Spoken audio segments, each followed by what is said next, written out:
This is Top Accolade Global News Update. I am Abiodun Mohammed.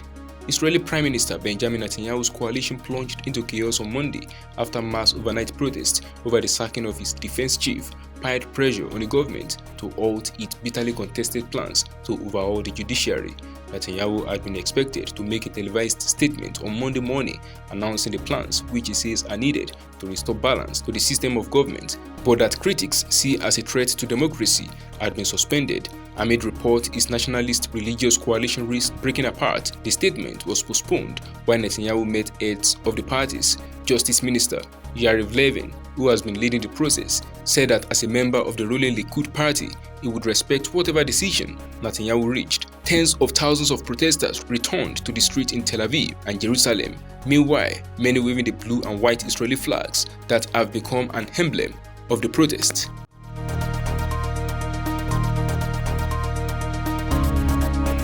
NATO slammed Vladimir Putin for dangerous nuclear rhetoric after the Russian president announced plans to station tactical nuclear weapons in Belarus, while his forces stepped up shelling of the frontline Ukrainian city of Avdiivka. The move, while not unexpected, is one of Russia's most pronounced nuclear signals yet and a warning to NATO over its military support for Ukraine, which has called for a meeting of the UN Security Council in response. In quote, Russia's nuclear rhetoric is dangerous and irresponsible, NATO spokeswoman Oana Lungescu said on Sunday. Putin likened his Belarus plan on Saturday to the United States stationing its weapons in Europe, insisting that Russia would not violate its nuclear non-proliferation promises. However, Lungescu said Putin's non-proliferation pledge and his description of US weapons deployment overseas were way off the mark.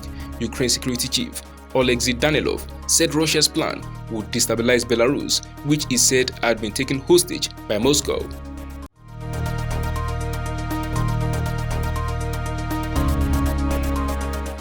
North Korea has fired 2 ballistic missiles into the sea off its east coast, according to the South Korean military, after protesting joint military drills by the United States and South Korea. The South Korean Joint Chiefs of Staff (JCS) said the missiles were fired from North Korea's Hwanghae province shortly before 8 a.m. local time on Monday. The JCS condemned the launches as a violation of United States Security Council resolutions and said it would continue military drills as planned. The Japanese government said the projectiles are believed to have fallen outside of Japan's exclusive economic zone. It also lodged a strong protest with North Korea, saying the neighboring country's missile launches threaten the safety and peace of Japan, the region, and the international community. The launches were North Korea's 7th missile event this month and underscore heightening military tensions in the region as the pace of both Pyongyang's weapons tests and the US-South Korea joint military exercises has accelerated in recent months in a cycle of tit-for-tat responses.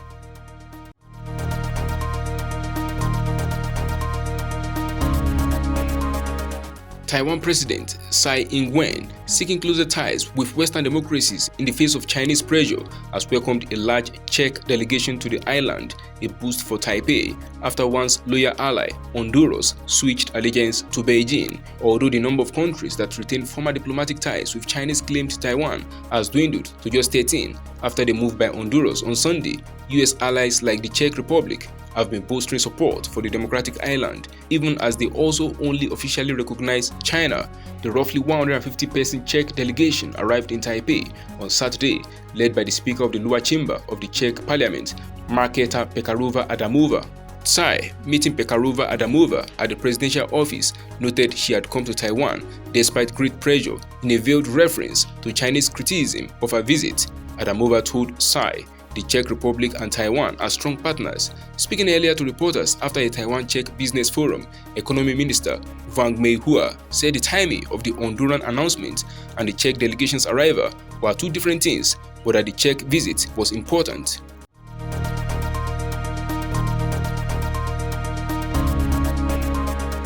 Airports, bus and train stations across Germany were at a standstill on Monday morning, causing disruption for millions at the start of the working week during one of the largest walkouts in decades as Europe's biggest economy reels from inflation.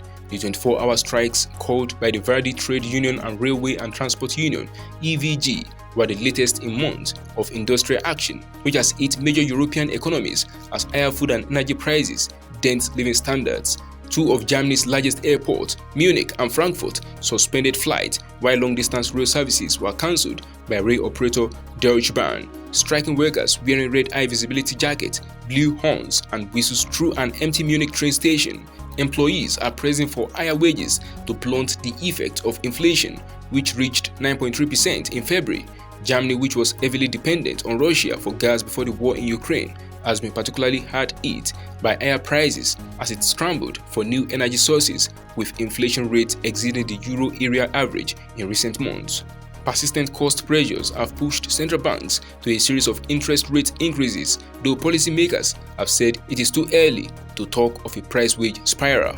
Verdi Union is negotiating on behalf of around 2.5 million employees in the public sector, including in public transport and at airports, while Railway and Transport Union (EVG) negotiate for around 230,000 employees at railway operator Deutsche Bahn and bus companies.